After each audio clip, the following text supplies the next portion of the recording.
बिस्मिल्लाहिर्रहमानिर्रहीम। चलें जी, मैं मोहम्मद शहजाद अरशद। हमारा पहला लेक्चर इस सीरीज़ का एक्सचेंज 2010 के हवाले से। ठीक है जी, आप लोगों को वेलकम।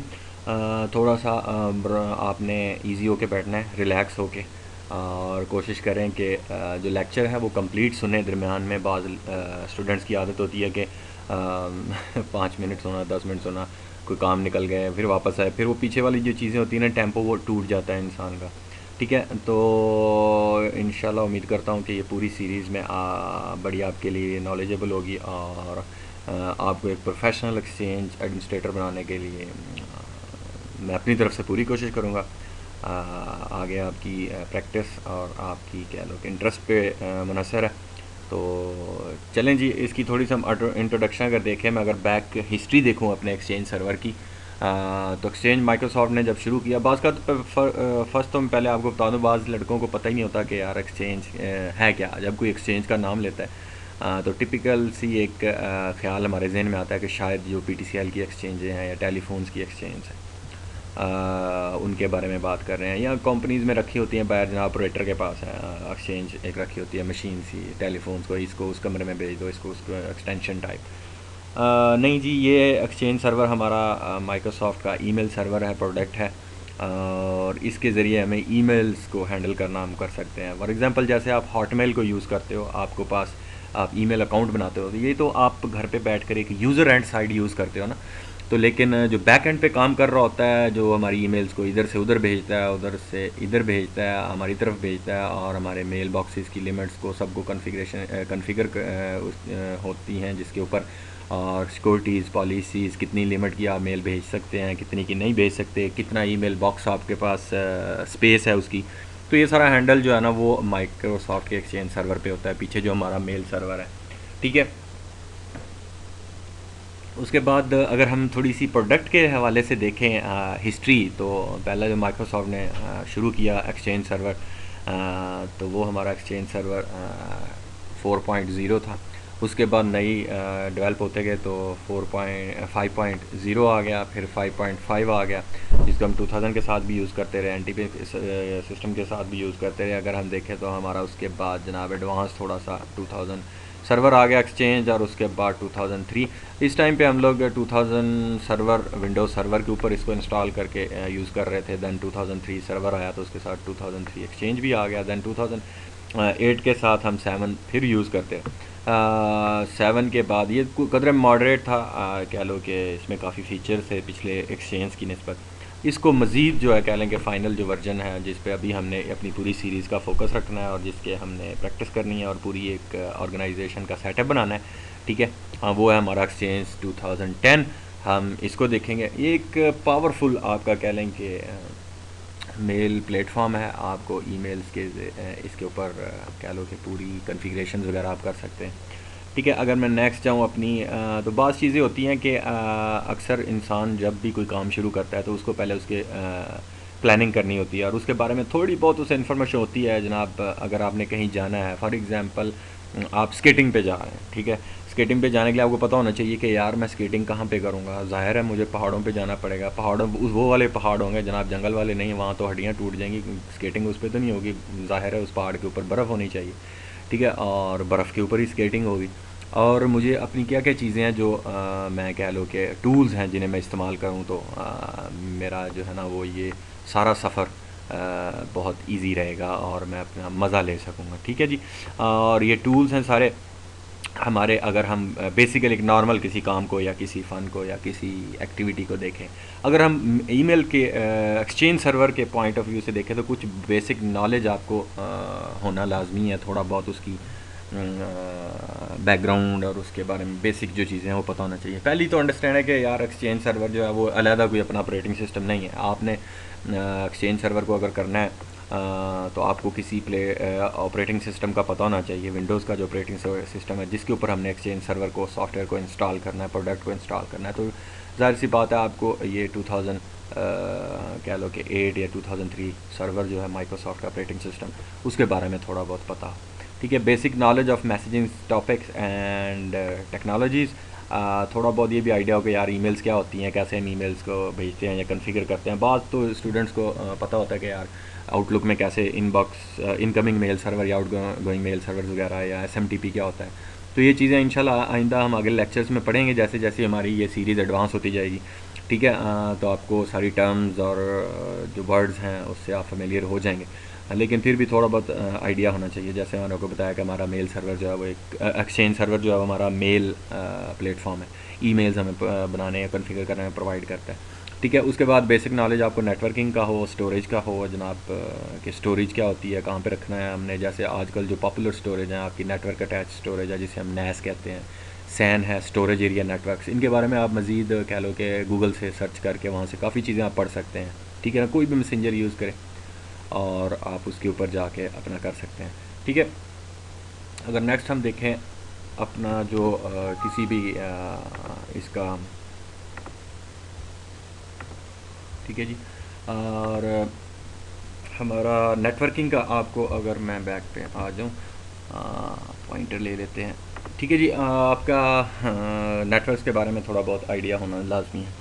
उसके बाद जनाब हम अगर देखें तो एक्सचेंज प्रोडक्ट, जिसके बारे में मैंने आपको पहले बता दिया कि होती क्या है, आइडिया होगा तभी आप उसके बारे में इंटरेस्टेड हैं। ज़ाहिर है किसी चीज़ को आप देखते हैं कहीं पे तो फिर आपकी इंटरेस्ट पैदा होती है और आप उसको कह लो कि उसकी तरफ कोशां होते हो।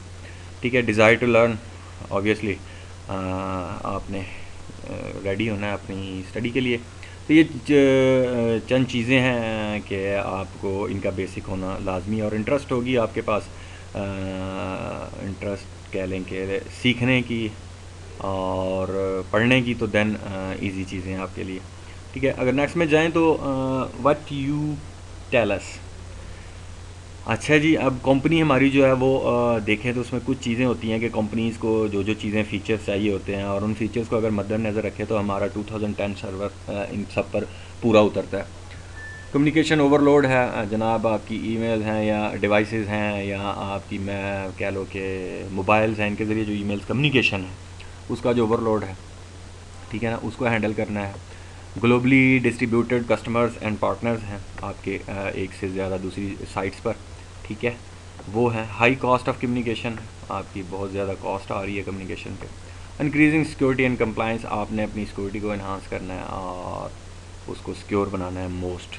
ठीक है, तो ये कंपनी है जिसको अगर ये चीज़ें हैं तो उनके लिए कह लो कि 2010 जो है वो हमारा एक्सचेंज सर्वर बेस्ट ऑप्शन है। ठीक है, तो इन सब फॉल्स कह लें कि पॉइंट्स को अगर देखें तो वो सूटेबल है हमारी इंटरप्राइज कंपनी के लिए। तो ये सारे फीचर्स हमें 10 सर्वर में एक्सचेंज जो है एक्सचेंज सर्वर उसमें हैंडल कर सकते हैं। अगर मैं एक्सचेंज सर्वर 2010 की बात करूं तो इसके मैं अगर मेजर्स बेनिफिट्स की तरफ आता हूं तो हमें प्रोटेक्शन एंड कंप्लाइंस हमारा पहला है, जिसमें कह लें कि 2010 एक्सचेंज में ये फ़ीचर बड़ा स्ट्रॉन्गली एम्बेड किया गया है। ठीक है, इसमें देखें तो हमारी ईमेल आर्काइविंग है, प्रोटेक्ट हमारी कम्युनिकेशन है, हमारी जो कम्युनिकेशन होती है, ईमेल्स जाती हैं, मैसेजेस जाते हैं, प्रोटेक्टेड होते हैं ऑटोमेटिकली। मैकेनिज़्म हमारा 2010 का रूल्स सेट करते हैं हम इसमें, ट्रांसपोर्ट के कुछ रूल्स हैं जो इस पर अप्लाई होते हैं और हमें उसमें सिक्योरिटी मिलती है। ठीक है ना, एडवांस सिक्योरिटी है। ठीक है, उसके बाद एनीवेयर, अगर हमारी थ्रू आउट डिफरेंट साइट्स हैं डिफरेंट कंट्रीज़ में, तो कहीं से भी आप अपना जो है ना मैनेज जो है ना इनबॉक्स को कर सकते हैं और इनबॉक्स के मैसेजेस डिलीवर हो सकते हैं, मैनेज हो सकते हैं।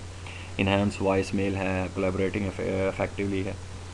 ठीक है, उसके बाद अगर फ्लेक्सिबिलिटी एंड रिलायबिलिटी है, हमारी कंटिन्यूस अवेलेबिलिटी है, इसमें ऑप्शन हैं स्ट्रॉन्ग है हमारी। अगर हम एक से दूसरी जगह तीसरी जगह भी अपने मेल बॉक्सेस को शिफ्ट कर दें, मूव कर दें, उनकी कॉपीज़ को कर दें तो आपस में रेप्लिकेट करते हैं। इनकेस एक हमारा सर्वर डाउन भी हो जाए तो सेकंड सर्वर हमने इस तरह कन्फिग्रेशन कुछ इस तरह की हुई है कि हमारा एक सर्वर डाउन भी हो जाए तो सेकंड अप होता है, तो यूज़र को परेशानी नहीं होती कि जी आपका मेल सर्वर डाउन है या इस तरह की कोई मैसेज नहीं आता।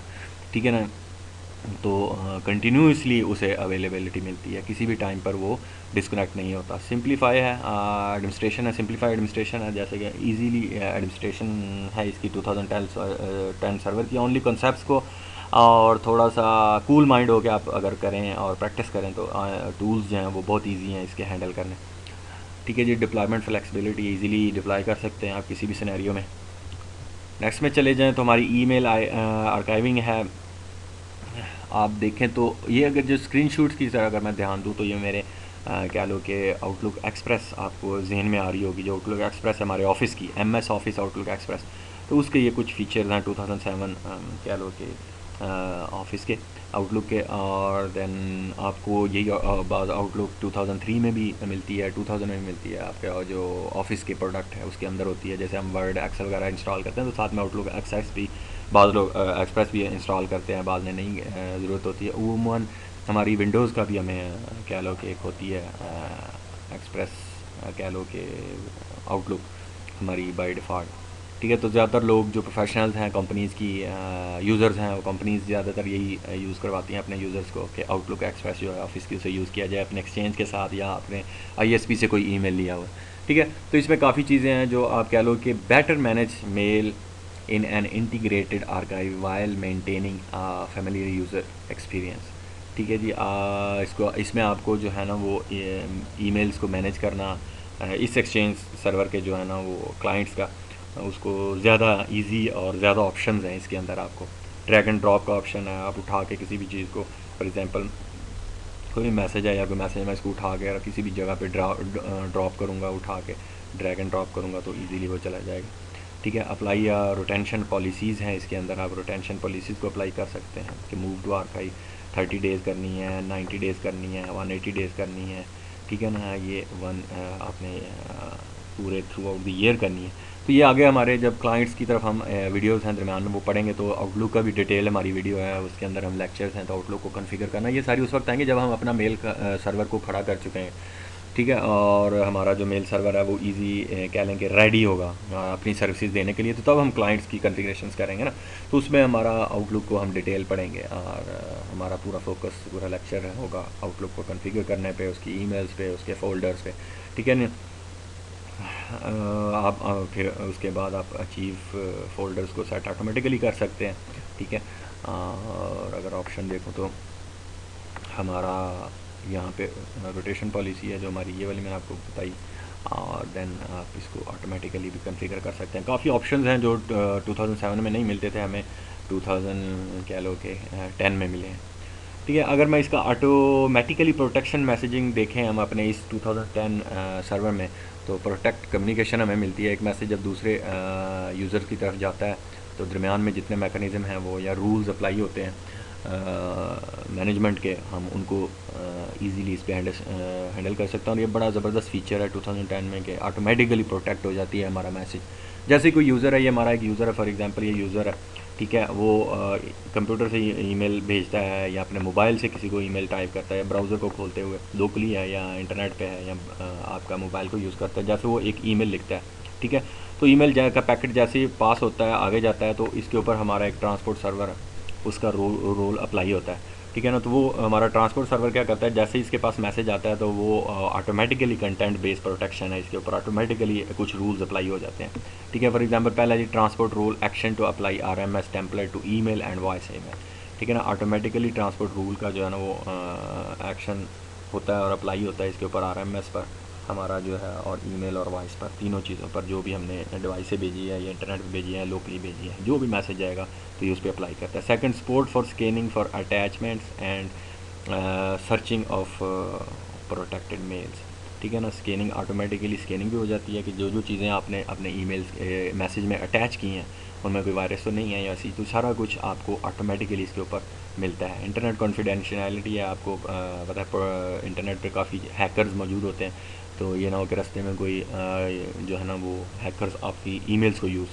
रीड कर सकें या हैक कर सकें, तो उसका मैकेनिज़्म भी इसके अंदर ऑटोमेटिकली है जो हमारा कह लो कि अप्लाई होता है प्रोटेक्शन कम्युनिकेशन में, ठीक है। हज़ार तरीके हैं वो, इसमें आपका इनक्रप्टेड भी हो सकती है, इनक्रप्शन फॉर्म में जाए ताकि इन केस कभी प्रोटेक्ट हो भी जाता है तो उसको थ्रेट मिलता है दरम्यान से, तो क्योंकि हमारी जो ट्रैफिक है बाज़ का इंटरनेट से भी उसका फ़्लो होता है, तो इसको कह लो कि प्रोटेक्शन का बहुत बाज़ कंपनीज जो है ना वो मेजर कह लो कि उसमें ज़रूरत होती है कि हमारी ईमेल्स को ना रीड आउट कर सकें दूसरी। आगे फिर देखें तो information protection cross PC web and mobiles तीनों पे अवेलेबल है। तो ये जैसे ही होता है तो आगे जब इधर से पास होती है तो ये रूल से तो हमारी जो ईमेल है वो फुली प्रोटेक्टेड हो जाती है। ठीक है, आपकी ऑटोमेटिकल जो प्रोटेक्शन कम्युनिकेशन जो रूल हमने अप्लाई किया है इसके ऊपर ऑटोमेटिक वो इस पर अप्लाई हो जाता है, तो हमारी एक सिक्योर्ड वे में ईमेल जो है ना वो दूसरे यूज़र तक पहुंच जाती है। तो इसी तरह वापस जब उधर से भी आती है तो यही मैकेनिज़्म फॉलो होता है और यहीं से फिर हमारे इधर वापस रिवर्स हमारे इस यूज़र को आती है। ठीक है, तो ऑटोमेटिकली कम्युनिकेशन प्रोटेक्शन कम्युनिकेशन का ये कह लेंगे 2010 एक्सचेंज में ज़बरदस्त है। ठीक है, आगे जाऊँ तो हमारी कुछ कह लो कि कोलैबोरेशन इफेक्टिवली जो है 2010 की सर्वर एक्सचेंज सर्वर की वो बहुत सारी एप्लीकेशंस हैं जिनके साथ है। फॉर एग्जांपल हमारा आउटलुक एक्सप्रेस 7 है ऑफिस का। ठीक है, या आपका मैक के ऊपर है एंटोराइट। और देन अगर हम एक तो ये होती है जिसमें आउटलुक एक्सप्रेस जिसमें आप कॉन्फ़िगर करते हैं हमारा इनकमिंग और आउटगोइंग मेल, और एक डायरेक्ट आप ईमेल ब्राउज़र में जाके भी एक्सेस कर सकते हैं जिसे हम आउटलुक वेब एक्सेस कहते हैं। ठीक है, तो वो काफ़ी किसी भी ब्राउज़र के साथ इजीली फायरफॉक्स के साथ है या इसके साथ है हमारा और इंटरनेट एक्सप्लोरर के साथ, तो किसी भी ब्राउज़र के साथ वो सफिशेंट कोलैबोरेट कर जाती है। उसके बाद हमारे नोकियास के हैं जितने मोबाइल आउटलुक है या मोबाइल की अपनी विंडो मोबाइल्स हैं उनके साथ जितने उन मोबाइल्स पर भी हमारा 2010 सर्वर की एक्सचेंज सर्वर की जो कोलैबोरेशन है वो बहुत कह लो कि कोई मसला ख़ास हमें नहीं होता या नए ड्राइवर करो जी नई एप्लीकेशनें करो। ठीक है ना, तो ये चंद एक वेंडर हैं जिनके मोबाइल सारे कह लो कि हमारी इसके साथ 2010 के साथ इजीली कोलैबोरेट कर सकते हैं और हम इनकी डिवाइसेस को यूज़ करते हुए अपने एक्सचेंज के साथ अपने फ़ीचर्स को इस्तेमाल कर सकते हैं और अपनी ईमेल्स कह लो कि उनकी ज़रूरियात को पूरा कर सकते हैं। ठीक है, अगर मैं वापस आऊँ अपनी कंटिन्यूस अवेलेबिलिटी की तरफ तो हमें कह लो कि आपका कंटिन्यूस अवेलेबिलिटी से मुराद अगर मैं इस तरह भी आपको समझाऊँ कि फॉर एग्ज़ाम्पल अगर हम कह लें कि डाउन होता है, फॉर एग्ज़ाम्पल दो हैं हमारे मेल साइट्स हैं या मेल सर्वर्स हैं, तो इसमें ये होता है कि आपके जो एक डेटाबेस बनती है या ये मेल बॉक्स होता है यूज़र का, तो वो अप टू आप 16 कह लें कि डेटाबेसेस आप उसकी कॉपीज़ बना सकते हैं डेटाबेसेस की। तो आप उनको डिफरेंट सर्वर्स पर रख सकते हैं। फॉर एग्ज़ाम्पल ये हमारा सर्वर 1 है। ठीक है, नहीं ये हमारा सर्वर 1 है। ठीक है, जो इस्लामाबाद में, और ये एक और ही सर्वर लगाते हैं सर्वर 2। ठीक है, ये हमारा भी इस्लामाबाद में। तो हम इन दोनों की आपस में जो है ना वो रेप्लिकेशन करवा देते हैं। ठीक है, तो हमारा जो एक डेटाबेस जो मेन प्राइमरी डेटाबेस है अगर इस सर्वर पे पड़ी है तो उसकी एक कॉपी हमारी इस पे भी अवेलेबल है। ना कि हम एक ही शहर में कर सकते हैं बल्कि इसको अक्रॉस दी साइट वैन पे जाके हम अपने कराची वाले ऑफिस का जो मेल सर्वर है उसके अंदर भी हम एक कॉपी अपनी रख सकते हैं। तो अगर देखें तो हमारी DB3 यहाँ पे भी मौजूद है। ठीक है, इसका ये होता है कि फ़ायदा जब आपका फॉर एग्ज़ाम्पल अगर एक सर्वर डाउन होता है, मतलब प्राइमरी डाउन हो जाता है ये वाला, ठीक है, और यूज़र जो है यूज़र बैठा है जनाब अपने कह लो कि पीसी के ऊपर, ठीक है, और वो इधर से ईमेल करता है तो उसको पता नहीं होगा कि मैंने ये सर्वर मेंटेनेंस पे लगा हुआ है या सर्वर डेड हो गया, तो वो उसको कॉपी अगर इधर से नहीं मिलेगी तो इसको इधर से अवेलेबल होगा। ठीक है ना, अगर इधर से नहीं है तो इधर से अवेलेबल हो जाएगी। तो कंटिन्यूसली आपको जो है ना सर्वर अवेलेबल होता है। आपको ये मैसेज नहीं आता कि यार आपका एक सर्वर डाउन है तो हम सॉरी हम आपको एंटरटेन नहीं कर सकते। तो ये वाली ऑप्शन जो है ना वो हमारी इस 2010 में ख़त्म हो जाती है कई चीज़ें। तो हमें कह लो कि 16 डिफरेंट जगह पे कॉपीज़ रख सकते हैं अपनी डेटाबेसेस की, मेल बॉक्स की जो डेटाबेस है, ताकि इजीली मूवेबल है। ठीक है, और एप्लीकेशन टेक्नोलॉजी जो है इसकी बड़ी ज़बरदस्त है 2010 में। तो ये सर्वर्स आपस में रेप्लिकेट करते रहते हैं डेटाबेसेस को अगर आप डिफरेंट जगह पे कॉपी रखते हो। ठीक है ना, तो वो हमारे लिए एक बेटर ऑप्शन है। नेक्स्ट पे चलते हैं, अगर देखें तो मेल बॉक्स रेजिलियंस। ठीक है जी, लिमिटेड यूज़र डिस्टर्बेंस आप कह लेंगे यूज़र को बहुत ही कम डिस्टर्बेंस होती है जब आप कभी मेंटेनेंस करना चाहते हैं। फॉर एग्जांपल आप सर्वर की मेंटेनेंस करना चाहते हैं। ठीक है, तो जैसे आप मेंटेनेंस के लिए एक सर्वर को डाउन करते हैं तो यूज़र को दूसरा सर्वर अवेलेबल होता है, तो आप इजीली जो है ना वो कर सकते हैं बजाय कि यूज़र उससे डिस्टर्ब हो। यूज़र जो है ना, अगर आपने फॉर एग्जांपल ये सर्वर है हमारा, ठीक है, एक ये मेल सर्वर है, ठीक है, आपने इसको डाउन कर दिया है मेंटेनेंस के पर्पज़ के लिए, ठीक है ना, तो यूज़र को फिर भी क्लाइंट को जो है ना वो अपना दूसरे मेल सर्वर के ऊपर से अपनी क्या सेंडिंग मैसेजेस कर सकता है, रिसीव कर सकता है, और एक्सेस उसको होती है फुल इंटायर मेल बॉक्स की। ठीक है ना, तो इजीली आप कह लो कि यूज़र को कोई परेशानी नहीं आती। ठीक है ना, ये हमारा क्लाइंट एक्सेस सर्वर है। आगे हम पढ़ेंगे क्लाइंट एक्सेस सर्वर क्या होता है, मेल बॉक्स सर्वर रोल क्या होता है, आगे मुख्तलिफ रोल्स हैं वो हम इंशाल्लाह पढ़ेंगे आगे। तो फॉर एग्जांपल ये डायग्राम से ही आप शो हो आपको नज़र आ रहा है कि हमारा एक एक कह लेंगे क्लाइंट एक्सेस सर्वर है, हमारा क्लाइंट आता है इसे एक्सेस करने के लिए। तो आगे उसके पास दो पैरेलल मेल बॉक्सेस के सर्वर्स हैं, ठीक है ना। तो एक अगर डाउन है तो इजीली उसको दूसरा अवेलेबल होगा, और इनकी डेटाबेसेस जो है ना मेल बॉक्स की, वो आपस में रेप्लिकेट होती रहती हैं, ठीक है। तो जैसे ही आप होंगे फॉर एग्जांपल यहाँ पे नए कोई चीज़ है, तो जैसे ही आप होगा फिर एप्लीकेशन होगी तो दोनों इक्वल हो जाएंगे और वो लेटेस्ट वाली को लेगा, ठीक है। तो ये कॉन्सेप्ट है जिसमें आपकी इस 2000 कह लेंगे जो हमारा सर्वर है उसके अंदर बहुत ही कम हो जाती है कह लो कि डिस्टर्बेंस यूज़र्स की। तो होता है ना बात कर जी, यूज़र कहते हैं जी मेरा ईमेल सर्वर नहीं चल रहा, मुझे ना मेल आ रही है ना खुल ही नहीं रहा। तो जो एडमिनिस्ट्रेटर होते हैं कहते हैं जी अभी मेंटेनेंस हो रहा है, घंटा वेट करें, 2 घंटे वेट करें। बाज़ का तो होता है कि बाज़ कंपनी अगर एक ही कोई ऐसा सिनेरियो नहीं है जनाब, उन्हें फेमिलियर भी नहीं है, पुराने सर्वर्स हैं या कोई तो डाउन हो गया तो जनाब यूज़र बैठे हैं सारी ईमेलें भी बैठे हैं, ना ईमेलें भेज सकते हैं ना भेज सकते हैं ना उनको एक्सेस होती है फिर, ठीक है ना। Administrators can perform migration and maintenance during regular hours. Migration maintenance regular जो नॉर्मल आपके वर्किंग डे घंटे भी हैं, ऑफिस टाइमिंग्स हैं, उनके दौरान भी वो इजीली कर सकते हैं बगैर सर्वर को डाउन किए। तो अगर माइग्रेशन कर सकते हैं, मेंटेनेंस कर सकते हैं, इससे यूज़र को भी कोई फ़र्क नहीं पड़ेगा, यूज़र को पता ही नहीं चलेगा क्या हो रहा है क्या नहीं। तो बात का तो होता है कि कोई काम करना हो तो एडमिनिस्ट्रेटर जाते हैं यूज़र्स को, हाँ भी अपनी ईमेल्स बंद कर दो, सेव कर लो, जो काम कर रहे हो वहीं पर रोक दो, और सेंड करना है तो कर लो, मैं 5 मिनट बाद सर्वर डाउन करूँगा, मैं मेंटेनेंस करूँगा, ये क्या बात होगी। तो इसमें ये चीज़ें आपको सारी कह लें कि ईजी है करना, बजाय किसी डिस्टर्बेंस के, किसी को बंद कराओ, किसी को शट डाउन कराओ। तो हम चलती हुई ऑन रनिंग चीज़ों पर 2010 जो एक्सचेंज सर्वर है इसकी मेंटेनेंस वगैरह माइग्रेशन वगैरह कर सकते हैं ईमेल बॉक्सेस की एक से दूसरे पे, ठीक है जी। तो ये तो थोड़ा सा इंट्रोडक्शन जो मैं आपको अपने इसके बारे में देना चाहता था, क्या लो कि एक्सचेंज 2010 के बारे में। अगर मैं थोड़ा सा हम लोग अपनी सीरीज़ के बारे में देख लें कि हमने आगे आगे आगे जितने लेक्चर्स हैं वो क्या क्या पढ़ने हैं किस तरीके से, अगर मैं उनकी तरफ जाऊं तो थोड़ी सी मैं आउटलाइन आपको दिखा देता हूँ कोर्स की। इंट्रोडक्टरी है हमारी, ठीक है ना। हम जाएँ तो जनाब आज का जो हमारा है लेक्चर वो हमने थोड़ा सा इंट्रोडक्शन के बारे में देखा। उसके बाद सर्टिफिकेशन है। सर्टिफिकेशन के लिए अगर अपने मैसेजिंग की करनी है तो दो तरह की कह लो कि आपको आ जाते हैं मैसेजेस के, दो तरह के पेपर हैं। एक डिज़ाइनिंग का कि आपने डेटा इसको डिज़ाइन कैसे करना है। अमूमन लड़के ज़्यादातर इसका जो है ना ये कॉन्फ़िगरेशन वाला जो है वही अटैम्प्ट करते हैं पेपर, क्योंकि इसमें मेंटेनेंस है, एडमिनिस्ट्रेशन है और कॉन्फ़िगरेशन है, तो ये सूटेबल है पेपर सबसे पहले अंडरस्टैंडिंग के लिए। उसके बाद डिज़ाइनिंग वगैरह का और डिप्लॉयमेंट का वो जो है ना वो अलहदा एक पेपर है।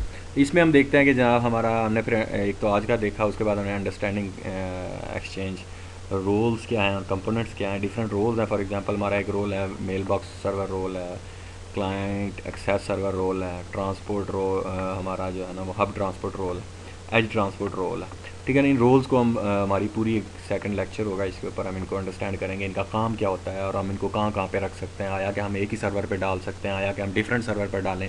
वो बड़ी कंपनी क्या करती हैं वो डिफरेंट सर्वर्स पर इनको डालती हैं फॉर एग्जाम्पल, ठीक है जी। थर्ड लेक्चर होगा इंफ्रास्ट्रक्चर, हमारा जो है इंफ्रास्ट्रक्चर और इंस्टॉलिंग इंस्टॉलेशन करेंगे हमारे सर्वर की।